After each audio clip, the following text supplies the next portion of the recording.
But there is one question or one problem I want you guys to look at, and I think it was that one.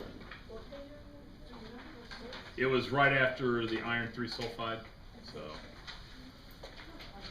and this is what we're doing today. Okay. Molar conversions for compounds. Now, yesterday you got to convert grams to moles and moles to grams, and then also calculate molar mass. So you're still going to do the molar masses, but I'm going to add one more component to your moles, and that's going to either molecules or atoms, or from the opposite, where I start with either the molecules or the atoms and go to grams. So we'll be using a few more steps than just one step in our dimensional analysis or factor labeling.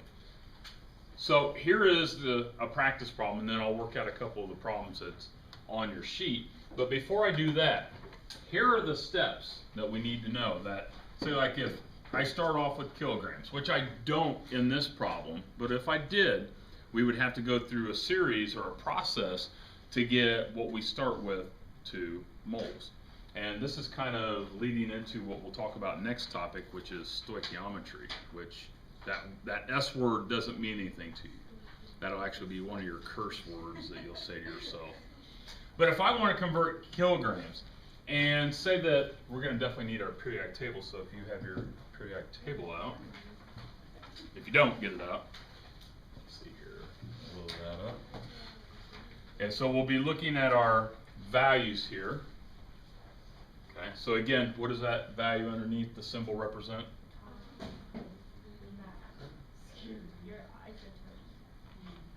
What is that? The molar mass.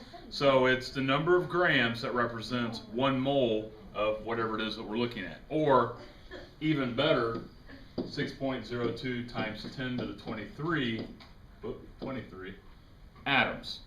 Okay, so that's what that value represents. So we need to actually become aware of that number because we're going to use it today. So looking at this, where I convert kilograms, when I look at the periodic table, these values here are in what unit?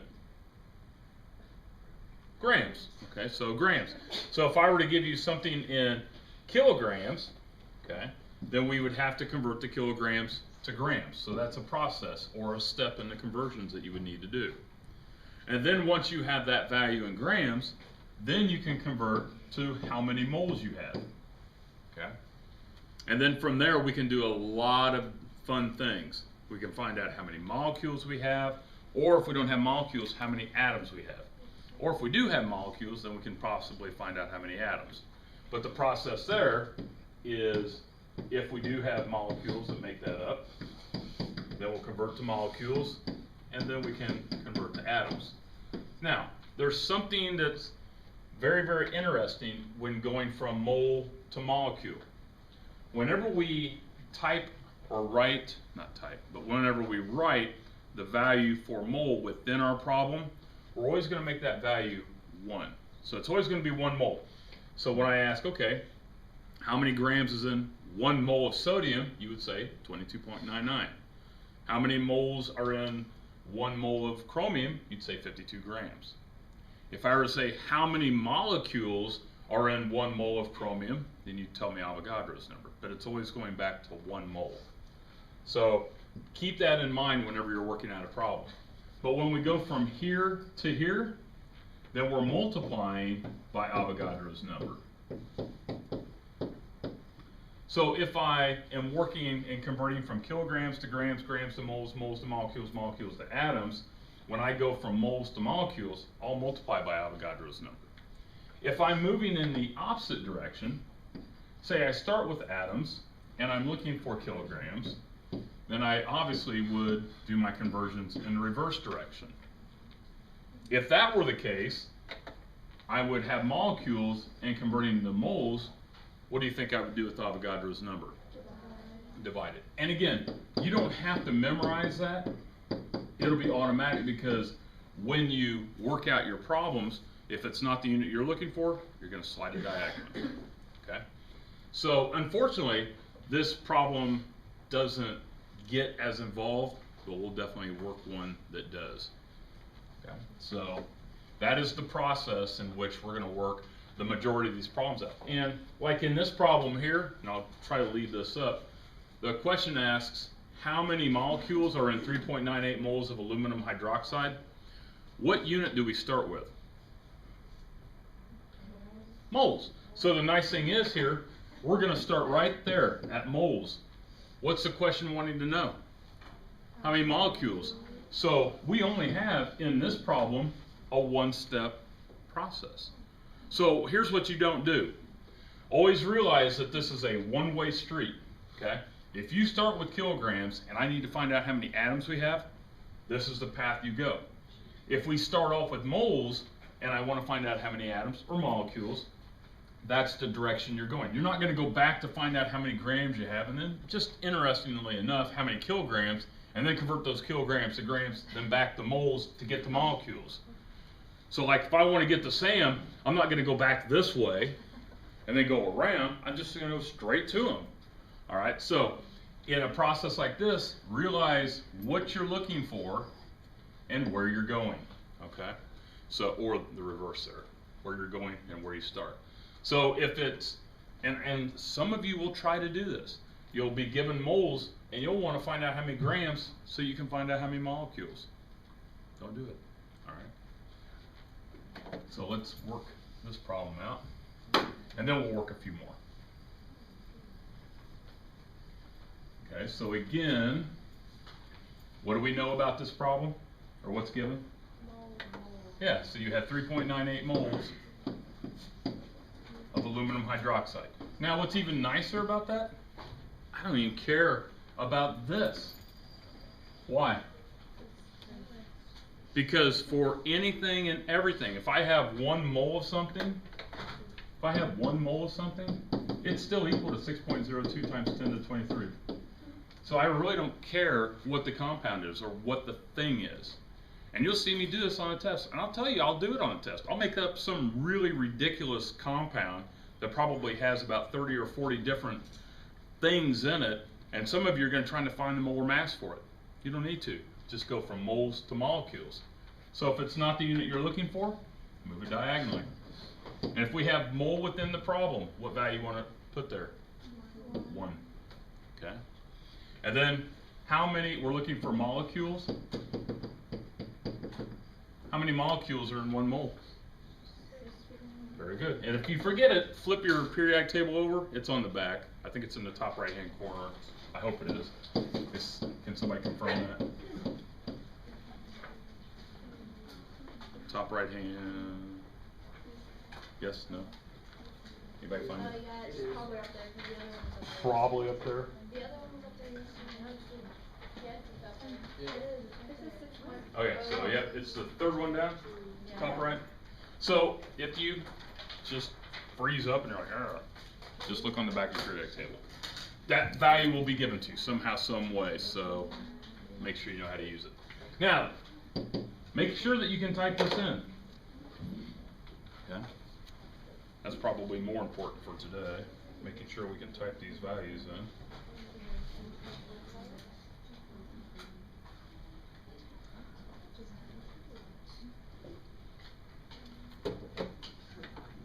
So my calculator says 2 point, what is that? We'll say 40 times 10 to the 24. My calculator actually says 3.395 blah blah blah times 10 to the 24. Okay, I just went ahead and rounded it. Is everybody able to get that? Remember that if you have the EE button, okay, so 6.02 EE23, that'll give you this, okay, or the EXP button.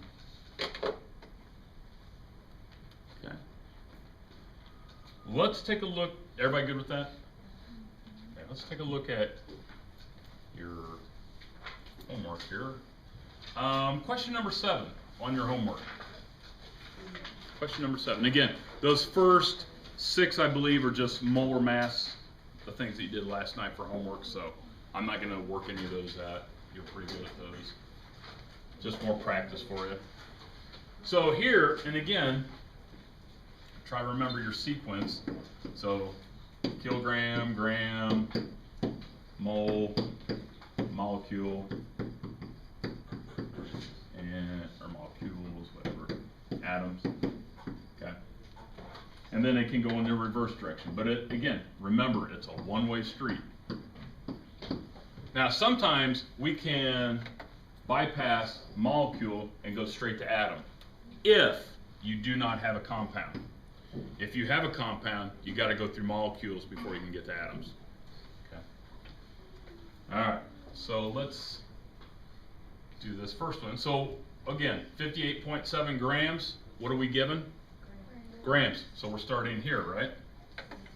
And the question wants to know number of moles. So how many steps? 1.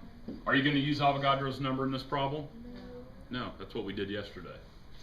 So pretty bad example I just gave.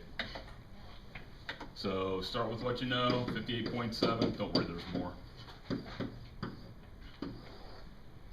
And we're going to look for 1 mole, or what the molar mass for copper oxide is. Copper has a molar mass, yep, 63.55. Good. Oop, go back. So 63.55, and oxygen 16.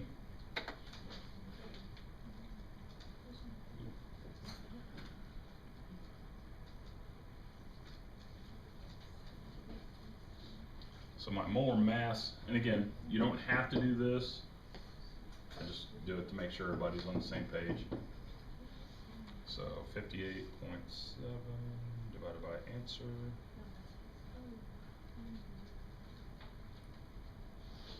So 0.73, 737, 738. Okay. So just like what we did last night. So no big issue there, I hope. Okay, let's take a look at number 12. Now it's starting to get into some fun. Okay, so here number 12 says 12.03 kilograms of sulfuric acid, H2SO4, and it wants to know how many molecules. So in this problem, we're starting with kilograms, and we're going to what? Molecules. So we're going to go here. Okay. So starting with kilograms, going to molecules, so you're going to have a 1, 2, 3 step process. And that's probably a good way to do that. Just have this written on top and then realize, okay, I'm starting here, I need to go there, so I need to convert the kilograms to grams, grams to moles, moles to molecules, and I'm done. So start with what you know. So I have my 12.03 kilograms. And again, kilograms is not what I want, so move it diagonally. And what am I converting that to? Grams. And which one's bigger, kilogram or gram? Kilogram, very good. How many grams in a kilogram? 10 to the third. Okay. Again, retrieving the information from the past, we love it. Oop, come back. Okay, so again, what's the next step? Go to mole, very good. So if it's not what we're looking for, we're going to move gram here, and 1 mole on top, and it's sulfuric acid, H2SO4. Actually, I'm going to erase that gram unit. So looking at hydrogen, we have 2 of those, 1.008 from the periodic table. And sulfur is 32.06, good. And how many oxygens? 4 of those. Okay. Okay. And we have one more step, right? So we need to convert the moles to molecules. So if it's not the unit you're looking for, move the unit diagonally. And notice, 1 mole, 1 mole. Okay, so whenever you have mole within the problem, until otherwise stated, leave it as 1. So how many molecules are in 1 mole? Very good. 6.02 times 10 to the 23. I'm just going to call that molk. If you want to abbreviate molecule, you can put molk. How's that? Unless you want to write out molecule. That's your call. Now, here's something I want you to recognize. Look at the units. Kilogram, gram, mole, molecule. So whichever direction you're going should be kilogram, gram, mole, molecule on top. If we're going in the opposite direction, then these units will be on top, going in the opposite direction. That's one real quick way to make sure that you're doing the right process here. Okay. Now, let's see if you can type all that in. Here's how, if you're going to do it all in one fell swoop using parentheses, 12.03 times 1 EE3 times 6.02 EE23 divided, open up that parenthesis. There's our first parenthesis. And then all of that, 2 times 1.008 plus 32.06 plus 4 times 16. Close that parenthesis, hit your equal sign. That'll give you the correct answer. Okay. So order of operation takes care of this, and then once we hit that divided button there, now we have to tell the calculator we're going to do some multiplication down here, but we want to take care of that first. Okay. Anybody get an amber there? 7.38 times 10 to the 25th? And what's my unit there? Molecule. Okay. Very good. So in 12.03 kilograms of sulfuric acid, there are 7.3 times 10 to the 25 molecules. More than I could ever count, or would want to count. Okay. Want to do one more? Sure, it's my homework. Let's look at number 15. Okay. And we're going from grams to atoms this time. So our sequence, so we have, so now we're starting here and we're going here. Okay, can I bypass molecule? No, because I have a molecule, so I don't want to do that. That would only take place if I gave you a single type of element, which I'm not doing yet. All right, so here we go. Start off with what you know. So 79.54 grams. Actually, try this on your own. Try this one on your own. Don't peek up here. Okay, see how you guys are doing here.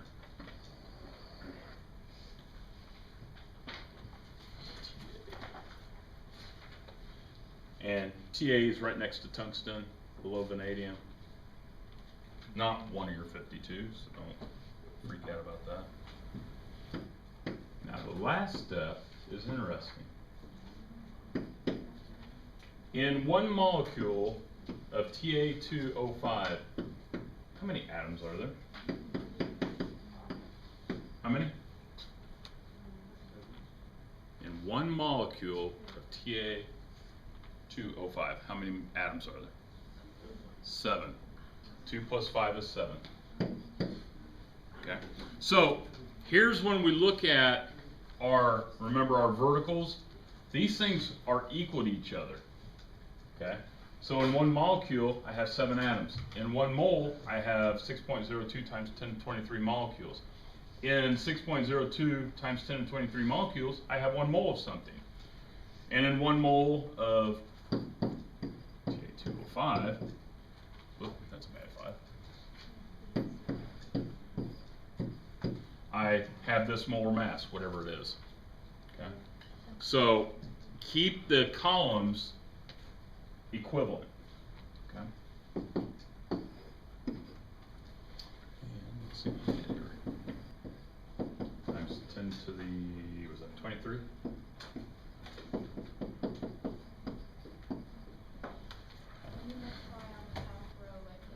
Multiply on the top. Here's how I type this one in.